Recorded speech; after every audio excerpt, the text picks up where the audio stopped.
Welcome back to Hogback Observatory in Gallup, New Mexico.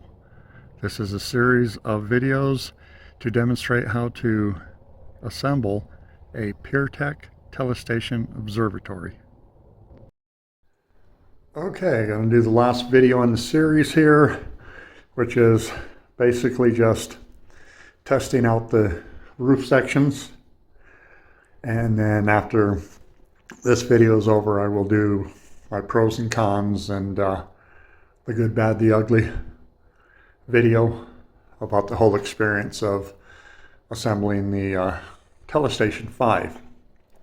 I won't spend all the time here to video opening and closing each side of the roof. One side will be just like the other, and you don't want those to go fast. So basically I'll just do one side in and out, and the other will be identical. So as I mentioned before, your controls are here where you turn the power on and off, which then controls the circuits inside your box. Then since mine is a split roof, you have a control for roof 1 and roof 2 to open and close. On the side over here, you have your speed controls for each one, roof 1 and roof 2. You do not want your roof to move fast. The reason is you don't want that thing to go out, and of course once you get to the end before it's going to stop, you're going to have that roof is going to be outside your building. It's going to be cantilevered off the rollers on the outside. And just to show you, once this goes through all those rollers there, I don't know if the sun's affecting this a lot for being able to view this, but you'll see them better here. Your set of rollers. So when these are open, the roof section is going to be off your building for the most part, and then this slide beam here, it's still going to be in your rollers plus a little beyond, but most of your weight's going to be cantilevered off. So this beam will start to kind of flex just a little bit. Okay, that's why you don't want your roof to come all the way to the very end. You want to set it where it stops somewhere near the end, so you've got plenty of support in these rollers and the slide beams on each side. And of course then you don't want that roof to come fast over here, hit that switch, and it just the inertia of it going so fast and suddenly the motor shut off. You're going to get this kind of flex and wrenching on your building on those slides, and you don't want that.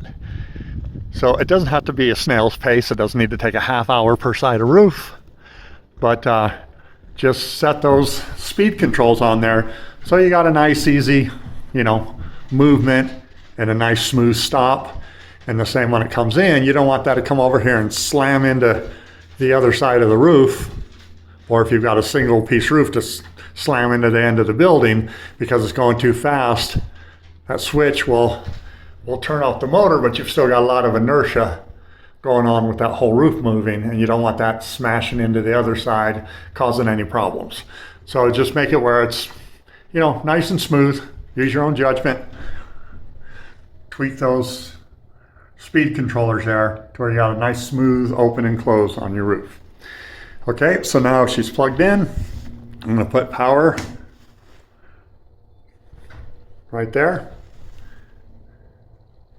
to the box, and I'm going to go ahead and open the roof 2, or the right side roof, and show you. So you just push it over and hold the switch. As you can see, she's starting to open. There's the motor and the wheels turning. Good and smooth. She's moving, but she's not ripping across them rails.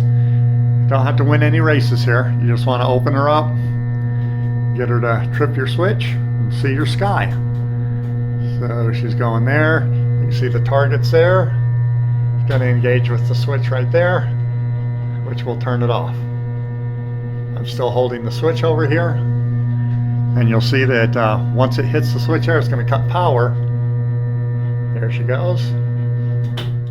There. And let go of the switch.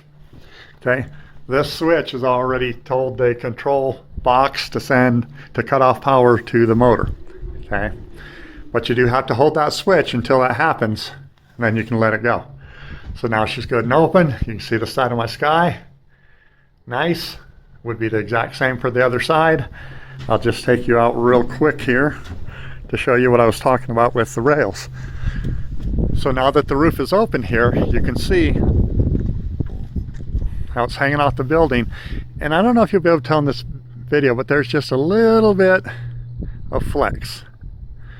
Even though the slide there still goes all the way through the wheels and beyond, you still have all your weight cantilevered off there, so you're getting just a little bit of flex there. So that's why you don't want that to go too far, or set your shut-off switches there so this is completely off your building there, because then with that flexure here, you're just gonna risk having a lot of tension on them wheels and maybe binding them up or creating too much torque on them. Okay, so there she is like that. Now to do the opposite, you don't have to do anything other than just, now I'm gonna push this to flip this to the closed position, and the roof will start moving till it comes back, trips this switch as they squeeze together, and closes the roof. So here we go, gonna do the close. Okay, look over here, starting to move. The motor and the wheel moving right there. The roof is moving in. Nice pace, not too slow, not too fast. And again, the other target here is going to engage the switch, and it will turn off the motor, and then I'll let go of the switch on the panel here.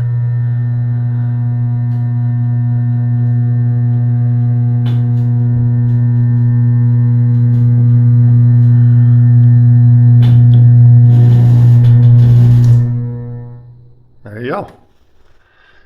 Nice good seal all the way across. That's how it works. The other side is exactly the same. And of course, if you're done for the night, then you can turn your power off so that your circuits aren't energized, and you're good to go. Other than that, I've got some minor things to do. You know, have to do with me being in the Southwest and getting a lot of condensation on this metal building.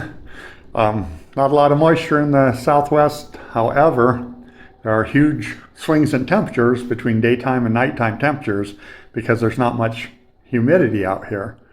And that causes a lot of condensation, a lot of dew to build up on things. So I'll deal with that with probably a humidifier, a desiccant style humidifier. So other than that, about ready to start bringing in equipment, setting up the scopes, and getting to first light. Again, I will do one last video, which will be my pros and cons on the whole thing. And all of this will be on both YouTube and on Cloudy Nights website. Anybody want to put any comments, got any questions, feel free to do so. Thank you.